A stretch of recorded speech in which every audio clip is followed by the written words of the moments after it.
Hello everyone and welcome to another Pyro gaming video.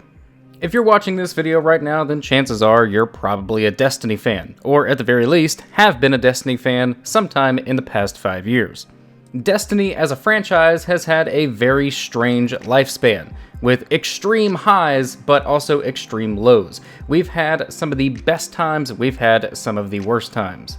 Taking that into consideration, where we are right now in Season of Opulence is one of the better times, honestly. It's a good time to be playing Destiny 2. But this coming up September, when Shadowkeep launches, it has the potential of being the absolute best version of Destiny 1 or 2 that we've ever seen, and that's what we're going to talk about in this video.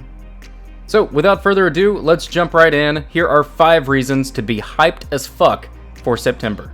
So starting things off with number 5, Shadowkeep will be the first piece of content that Bungie has not only created and developed, but self-published since Myth 2 released in 1998.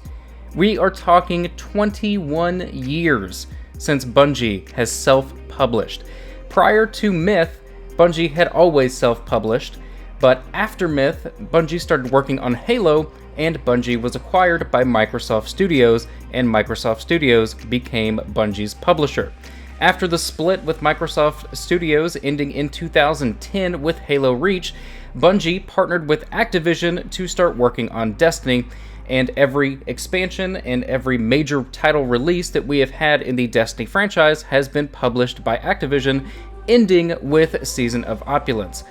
Now, the reason that this is very exciting news is because as a video game developer, if you have a publisher that is financing your game, they have input on the creative aspects of your game. They decide how much your DLCs cost. They decide when you release certain content, things like that. Now that Bungie is 100% independent in the sense that they are self-publishing and self-developing their own pieces of content, they decide all of that. Now, this is exciting for 2 reasons. Number 1, Bungie now has full creative control over the Destiny universe. And number 2, Bungie no longer has the scapegoat in Activision, so if Bungie doesn't deliver, it is 100% on them.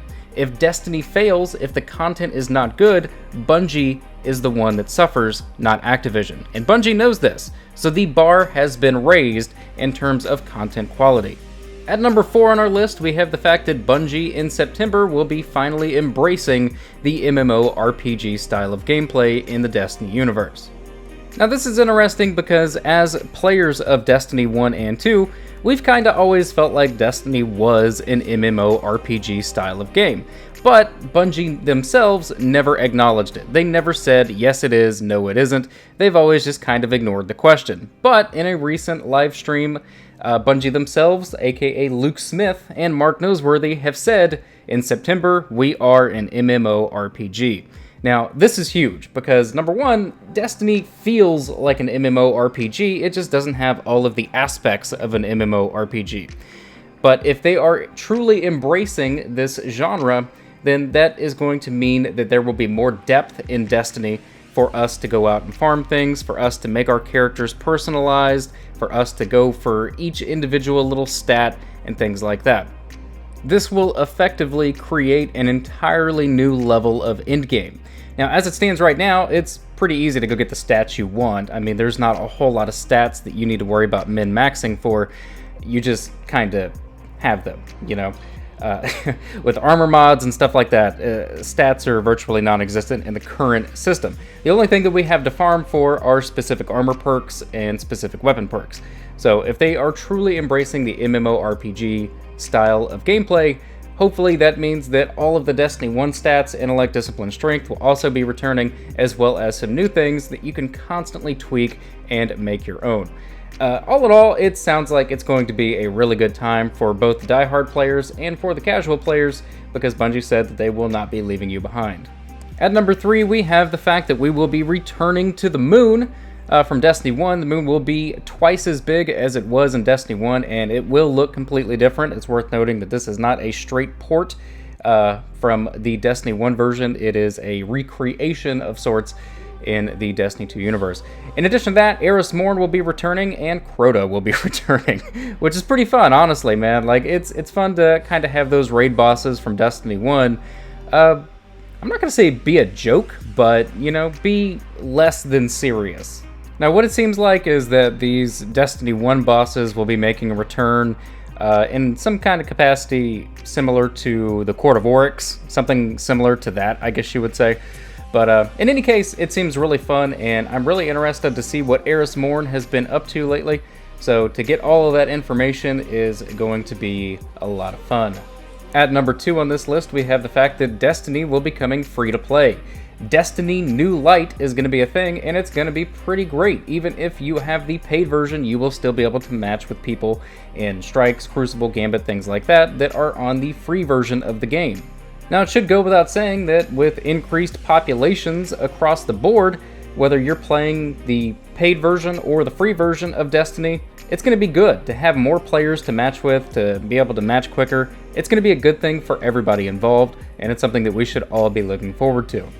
And at number 1, you know it's got to be cross-save, man. Having cross-save in Destiny is going to be awesome.